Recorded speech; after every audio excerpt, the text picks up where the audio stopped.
Good morning. So if you look at that map put out by the National Hurricane Center showing the tropical outlook, you'll see a tiny little X in the southeast part of your screen. There we go. Out in the Atlantic, and it's a potential storm, but we're not anywhere close to that yet. They're saying that it won't have any development over the next couple of days, but over 7 days, it could be 50%. Yeah, now, it hasn't quite been conceived yet, the storm. That's right. It's not a depression. It's just a disturbance. Mm-hmm. And over the weekend, it was at 40%. Now we're at 50%. Do I hear 60? Yeah. Do I hear 65? So it's, heading in that direction, but of course, we're a long way out. But they do have a projected cone, and Florida's included. Yeah, this is the first time that I think we've been kind of included in anything up to this point, right? With Burl, or whatever the hell you pronounce that. Burl. That was always staying, west into the south of us. So that was never really going to impact us. This is the first one where it's like, all right, should probably start paying attention. Yeah, I mean, you got like Cuba on the southern part of the cone. We're right in the middle. Yeah. And then it goes north from there. So we have the potential of being, in the target of a hurricane. But we haven't gotten to that point yet. We don't want to get anybody too worked up. But it is the only activity right now, according to the National Hurricane Center. Right. You're going to want to stick with us every single morning for all 4 hours from here on out. In case for the it latest. gets closer, yeah. Yeah. Don't be alarmed, but make sure you're listening to us nonstop every morning for all the latest, just in case this thing escalates very quickly. So Vice President Kamala Harris's presidential campaign made a stop in the Tampa Bay area to engage minority voters. Some black voters who are not fans of President Biden say the vice president has a chance to revive their support for a Democratic ticket. So as Harris is ramping up her presidential campaign, she's trying to get support from black voters, particularly male black voters. Now, you may remember during the campaign earlier this year, Donald Trump has touted gains in the black vote, particularly among men.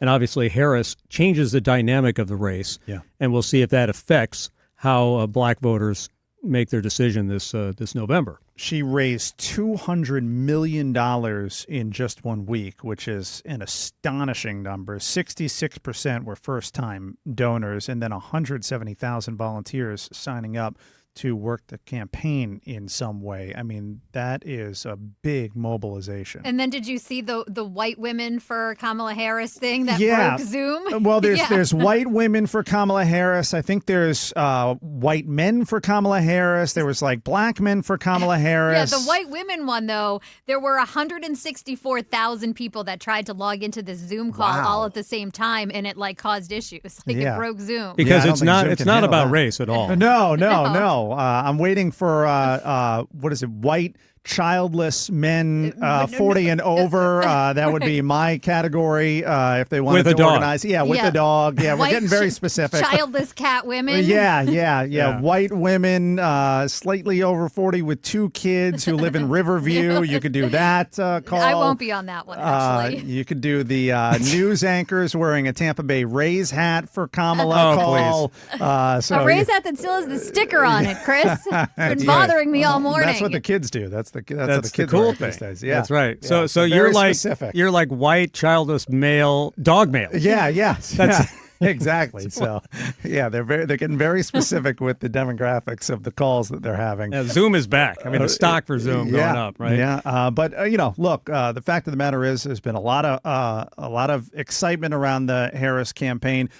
I think it's been a little surprising how much excitement for Kamala Harris. I think there was always going to be a lot of excitement for somebody else to end up at the top of the ticket. I mean, have you seen one person say, man, really sucks they went Biden with her off the top of the ticket? No, forget about who the replacement is. Just somebody saying, boy, I really miss President Biden at the top of the ticket. I haven't seen anybody. Remember the polls? It was up to like 80% or something of Democrats that wanted someone else. Right. So if it's that high with their party, you got to figure, the whole thing was, a positive in the sense that they're looking for something else. Yeah, the best was, Chris, you were out last week when we were talking about this. It was like, 88% of Democrats were and 90% were in favor of Biden being removed from the top of the ticket, but only like 81% of Republicans were in favor. Less U.S. Republicans. They wanted to run against him. Why not? Exactly. Yes.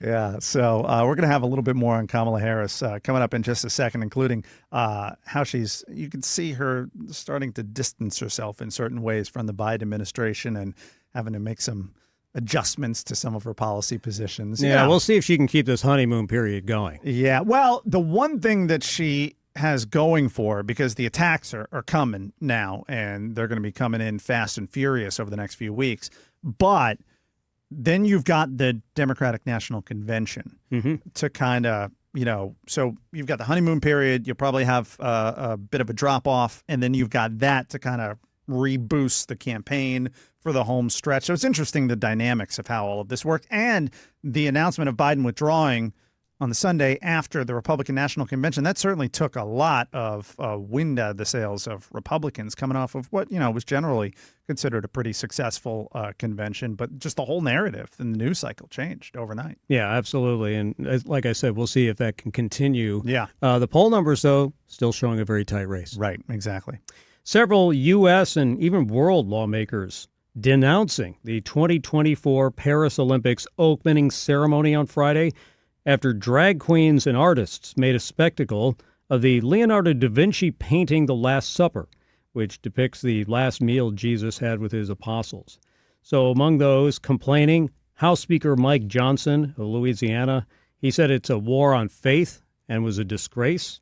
Representative Marjorie Taylor Greene also used her social media platform to voice opposition, saying that it was inappropriate.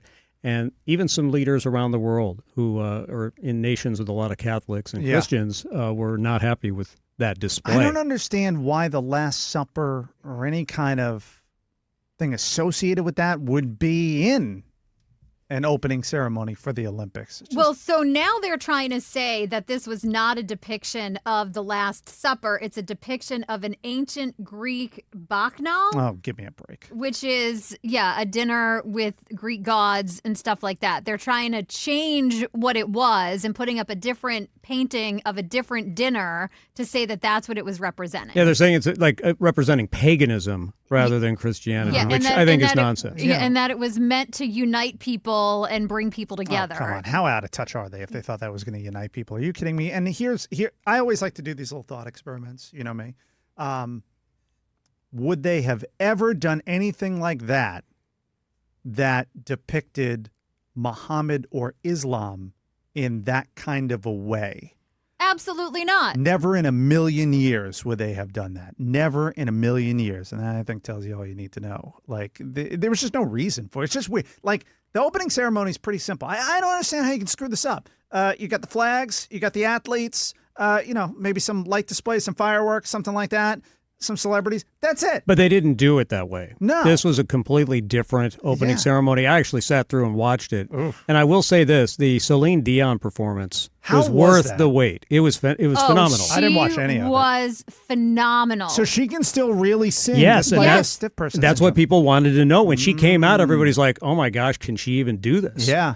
And it was just spectacular. Yeah, it was amazing. It was definitely the highlight of the opening ceremonies. And compared to, did you see the clip from the movie about her, the documentary about her stiff person syndrome? There's a clip in that movie where she's having a seizure, and it looks like the most horrifying experience. She's just like moaning and kind of like squealing almost while the doctors are trying to help her and talk her through it. And so it's crazy to see how sick she's been and what she's been going through, and to know she's doing much better now and that she's able to perform. And there's actually, I saw a report that she's talking about doing a Vegas residency. Like, she's just better. I don't know how you could say that was the highlight when Snoop Dogg was carrying the Olympic torch. Did he light one up off the torch? What I think is crazy, though, I looked it up and I'm like, it just so happens that the Olympic torch looks like a joint this year when Snoop Dogg is carrying it. Right. I mean, I feel like it's kind of like the comic relief we need right now, but that was crazy because the torch doesn't always look like that. Yeah, he rolled a fatty. Big one. I got to say, though, the problem with the opening ceremony, as I saw it, was that it was a complete de-emphasis of the athletes and then an emphasis on these bizarre performances that went on in between. I mean, the format for the Olympic opening ceremony has been pretty much the same for as long as I can remember. Right. You have a spectacular show put on by the country. They show off the culture. They show off their landmark places. They do that whole one guy thing. was that guy who's always all oiled up from one of those island countries who's always out there that the women go nuts Here's the for. thing. You didn't get to see that, and here's why. They had them all on these boats that were so far away from the cameras, you could barely see the athletes themselves. You could barely even see the person holding the flag for each country. Normally, you have that big show, and then all the athletes come out, and you get to see the outfits they're wearing. You get to hear the story. Why don't you just have the athletes in the countries walk underneath the Eiffel Tower? Like, walk right through it. Look, it was definitely... It's not that hard. Because It's watching in a drag Paris. performance of The Last Supper with a guy painted blue and his berries hanging is more entertaining. That wasn't the only guess. weird thing. There was like a menage a trois set up. Yes, for there was. Yeah, remember and that? Savannah Guthrie was like, "Oh, I'm hot and bothered now." Well, I'll have to look that up. I had no idea. It was strange. If you were expecting something like you've seen before, this was totally different, and I guess that's what they were going for. But at the same time, they did stuff that was definitely out of line. Yeah, and then they got South Korea and North Korea confused. So that wasn't great either. All right, Chris Trenkmann with today's top stories. Chris, thanks so much. Thank you.